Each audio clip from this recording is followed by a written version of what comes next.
Hi Gemini! February 2024, usaping pera, buhay karera. Kuha tayo ng ilang messages para sa inyo. Ngayong bagong buwan, mensaheng gabi lamang po. Okay, para sa mga Gemini, monthly reading para sa usaping financial. Anong maiwan natin para sa kanila? Trabaho. Gemini, February 2024, message. Gemini.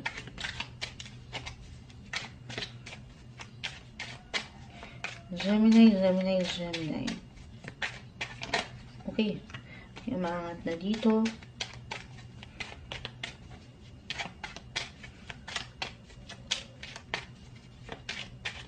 Gemini. Nahikap pa po ang Moonchild. Parang kulang pa yung kinapin natin. Tayo po ay live na live sa ating FB.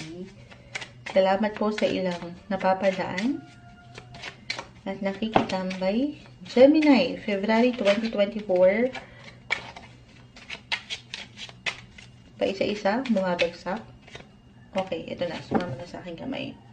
Ito na lang muna. The King of Swords. This one is in reverse. The Death card. This one is in reverse. Hindi po kailangan katakutan ang barahang yan. Meron lang po yung kalakip na mensahe. Ayan. And the Fool. Okay. Okay. So, meron new beginnings. Yes, for some of you guys, just only take what resonate. Pero something will end to make room for something new. Usaping trabaho. Ito po, hindi kailangan mag-apply sa inyo agad-agad. Napakalawak po ng maaring makapakinig nito. Hindi kailangan laliman, mensaheng gabay lamang. Pero meron tayong nakikitang bagong simulain. So, for some of you, maaring nandito sa isang posisyon na magiging decided na kayo to move forward, to move on sa bagong direksyon, or bagong posisyon, or kahit sa simpleng plano pa lang ito para sa ilan. You will be ready to explore new things, to try something new. Andito yung paglawak ng inyong kaisipan, ng inyong imahinasyon. Hindi na kayo, kumbaga, magsisettle sa isang bagay or posisyon na alam nyo hindi para sa inyo. Parang you will be ready na magtuloy. Nang hindi nyo, ito yung tendency, hindi masyadong pag-iisipan na ayaw natin. So, maybe isang message din dito na lalo pa po kung mag-apply yung bago. Yung ilang bagong plano, kahit sa simpleng plano pa lang, ngayong buwan. Kasi parang handa ka sa maraming bagay. Positive or negative na napakaganda. Kung ano man, tutuloy at tutuloy ka. Pero napakahalaga na itong gusto mong bigyan ng pag-aksyon, lalo pa sa usaping pera or buhay karera, ito po ay pinag-aaralan kung kinakailangan. Huwag ka magmadali. Take it easy. Okay, ano ba yung opportunity sa true lang, ayan, ay parating para sa'yo. It could be an investment opportunity. Ulitin ko, sabi ko nga, maaaring may kaugnayan yan sa pera, dahil usaping pera tayo Moonchild. Pero, if ever mag-apply yun, ayaw natin ng nagbibigay kayo ng action ng madalian, ng hindi masyadong napag-aaralan, napag-iisipan. Okay? Yun lang naman. Kasi dyan, the Fool ay narito. It represents new beginnings as well as the Death card. This one is in reverse. Merong ilang transformation, transitions. At the Fool, new beginnings din, as I've mentioned, may tendency, kita nyo siya.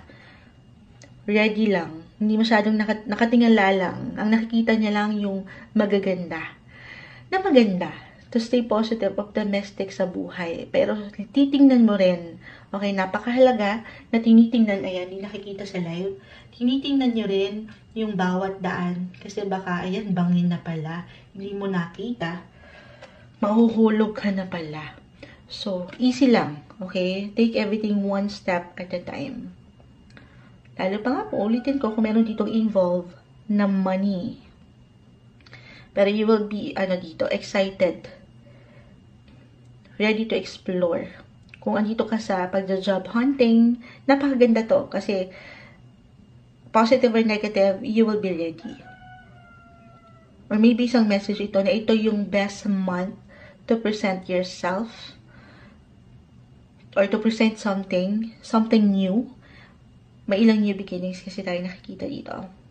Huwag mong pagdudahan ng iyong kakayanan dahil nandito ang magagandang oportunidad o posibilidad. You will be inspired then to start up something, to start new beginnings or new investment, new venture, new business. Kahit sa simpleng pagpaplano ito guys, hindi kailangan laliman. Okay? Mas magiging vocal din kayo this month when it comes to your budget, your income, or maybe isang indikasyon ito na pag-uusapan. Alin man yung paraan nyo. Okay? Kung paano nyo hinahandle ang inyong mga money. Ay tayo dito ng message para sa mga Gemini this month.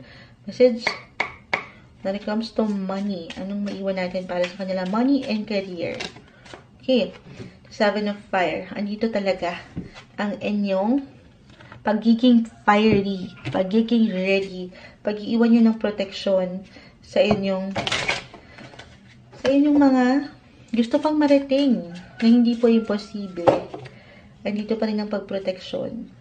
Ito, kasi it's either dalawa lang yan. Kung gusto niyo ng bagong simulain, meron pa rin kayong protection, guys. Pagkatiwalaan niyo ang inyong kakayanan na hindi kayo nagmamadali, pag-iisipan, okay? Or kung nandito pa rin kayo sa posisyon na mahal yung gawin ito, andito ang pagprotekta pa rin. Hindi yan maaga o makukuha sa inyo. Actually, napakaganda kasi right now, astrologically, patuloy na pinoprotektahan ng inyong buhay trabaho. Saan man kayo mapunta, maganda yung flow. I-claim na natin yan. Okay? Okay. Usaping pera. Balik tayo doon. I-add ko to. The 7 of Diamonds ay narito.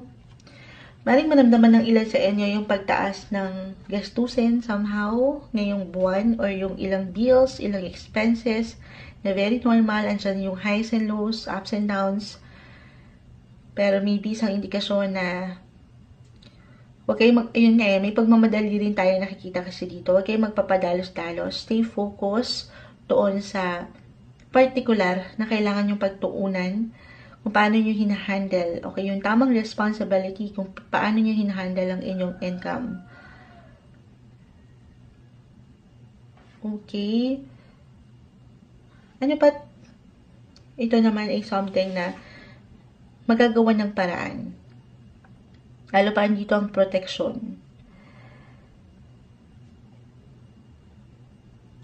Ano pang add natin dito?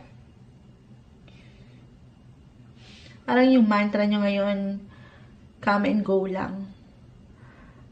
Kung andito ka, ready to go, you just go with the flow, sumasabay lang. Pero sana, yes, sumasabay lang tayo. Pero isipin mo rin kung nagiging higit na practical ba sa part na yon. So, aangat or paangatin yung pagiging practicality and realistic ngayong buwan kung paano ka magdedesisyon. Lalo pa kung yung unang nabitawan ni Moonchild about work. Kung nagde-decide ka ng mag-resign, halimbawa lamang, then, muna, papakiramdaman, meron kang dito ilang iko-considera na ilang bayarin, ayan, so mas practical, or, eto na ba yung right time? Maybe, pag-aaralan mo na talaga. Ipoproseso sa iyong isipan at hindi lang sa iyong nararamdaman na gusto mo na ng something bago eh. Pero again, paangatin.